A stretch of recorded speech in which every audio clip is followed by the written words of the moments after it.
honor and a privilege to stand before you as the chief guest on such a... ভারতের সেনাপ্রধান general Upendra দ্বিবেদী শুক্রবার প্রকাশ্যে স্বীকার করলেন যে দেশটি বহুমুখী নিরাপত্তা চ্যালেঞ্জে জর্জরিত এবং সেই কারণেই তথাকথিত থিয়েটারাইজেশন চালুর জন্য মরিয়া চেষ্টা চলছে। কিন্তু তার কথায় প্রতিফলিত হয়েছে এক ধরনের উদ্বেগ ও অস্থিরতা, যা প্রমাণ করে ভারতীয় সামরিক বাহিনী নিজেদের নিরাপত্তা নিয়েই আতঙ্কিত। আর সে কারণেই রাষ্ট্র হিসেবে ভারত ঐক্যবদ্ধ থাকতে পারবে কিনা সে নিয়েও সংশয় দেখা দিয়েছে। অনেকেই মনে করছে এখন বিশৃঙ্খলা চলতে থাকলে একসময় ভারতের কিছু রাজ্যও হাতছাড়া হতে পারে, ভেঙে টুকরো টুকরো হতে পারে আজকের ভারত। দ্বিবেদী দিল্লির মানেকশ কেন্দ্রে অপারেশন সিঁদুর the untold story of India's deep strikes inside Pakistan বইয়ের মোড়ক উন্মোচনের পর সাংবাদিকদের মুখোমুখি হয়ে বলেন, থিয়েটারাইজেশন আসবেই, আজ হোক বা কাল, শুধু সময়টা কত লাগবে সেটাই প্রশ্ন। তার এই বক্তব্যের ভেতর দিয়ে পরিষ্কার হয়েছে যে ভারতীয় সেনার ভেতরে প্রবল টানাপোড়েন ও দ্বিধা কাজ করছে। দ্বিবেদী ব্যাখ্যা দেন যে একক কোনো বাহিনী যুদ্ধ জিততে পারে না। সীমান্তে সেনা থাকলেও সঙ্গে আছে বিএসএফ, আইটিবিপি, আবার আছে সাইবার এজেন্সি, মহাকাশ সংস্থা, এমনকি সিভিল অ্যাডমিনিস্ট্রেশন পর্যন্ত। এতগুলো সংস্থার মধ্যে সমন্বয় না হলে ভারত নিজেদের নিরাপত্তা নিশ্চিত করতে পারবে না বলেই তিনি সরাসরি স্বীকার করেন। তার কথায় একজন কমান্ডারের অধীনে ঐক্যবদ্ধ নিয়ন্ত্রণ ছাড়া যুদ্ধ চালানো সম্ভব নয়। এমন মন্তব্য আসলে ভারতের অসহায় অবস্থাই সামনে আনে। একদিকে সীমান্তে অস্থিরতা, অন্যদিকে অভ্যন্তরে সন্ত্রাসবাদের ভয়, সব মিলে ভারত এখন নিজেকেই সান্ত্বনা দিতে থিয়েটারাইজেশন নামের ফাঁকা বুলি আওড়াচ্ছে।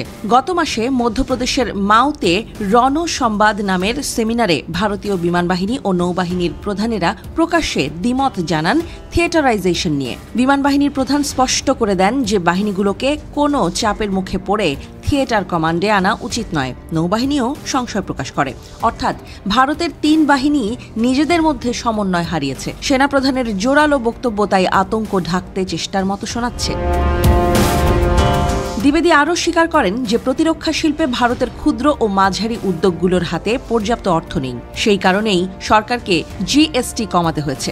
ভারী সামরিক সরঞ্জামের ওপর কর 18% থেকে নামিয়ে 5% করা হয়েছে। সেনাপ্রধান বলেন, এতে আধুনিকীকরণ কিছুটা ত্বরান্বিত হবে, কিন্তু এর মধ্য দিয়ে আসলে প্রকাশ পেয়েছে ভারতের অভ্যন্তরীণ আর্থিক দুর্বলতা। অস্ত্রশস্ত্র কেনার জন্য যখন কর কমানোর ভরসা নিতে হয়, তখন বোঝা যায় দেশটি কতটা চাপের মুখে আছে। দ্বিবেদী ড্রোন ও ইউএভি এর বিষয়ে বলেন, ভবিষ্যতের যুদ্ধ এগুলোর উপর নির্ভর করবে, কিন্তু একই সঙ্গে তিনি পরোক্ষভাবে স্বীকার করেছেন ভারত এখনও এই খাতে যথেষ্ট শক্তি অর্জন করতে পারেনি। প্রতিপক্ষের প্রযুক্তি ভীতির কারণ হয়ে দাঁড়িয়েছে। অপারেশন সিঁদুরের প্রসঙ্গ টেনে সেনাপ্রধানকে যখন জিজ্ঞাসা করা হয় লাইন অফ কন্ট্রোলের বর্তমান পরিস্থিতি নিয়ে, তিনি বলেন, রাষ্ট্র পৃষ্ঠপোষক সন্ত্রাসবাদ কি বন্ধ হয়েছে? আমি মনে করি না, কারণ অনুপ্রবেশের চেষ্টা এখনো চলছে। তার এই মন্তব্য আসলে স্বীকারোক্তি যে ভারতীয় সেনা এখনো সীমান্তে নিরাপত্তা নিশ্চিত করতে পারছে না। প্রতিদিনের মতো অনুপ্রবেশ, সংঘর্ষ আর সন্ত্রাসের আতঙ্ক দেশটির জনগণকেও অশান্ত করে তুলছে।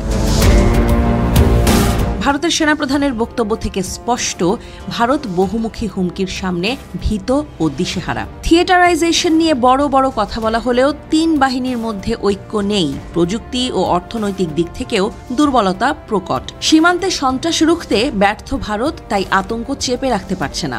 ভারতের সেনাপ্রধানের এই স্বীকারোক্তি প্রমাণ করে যে আজকের ভারত নিজেই অনিরাপত্তার বলয়ে আবদ্ধ একটি আতঙ্কিত রাষ্ট্র।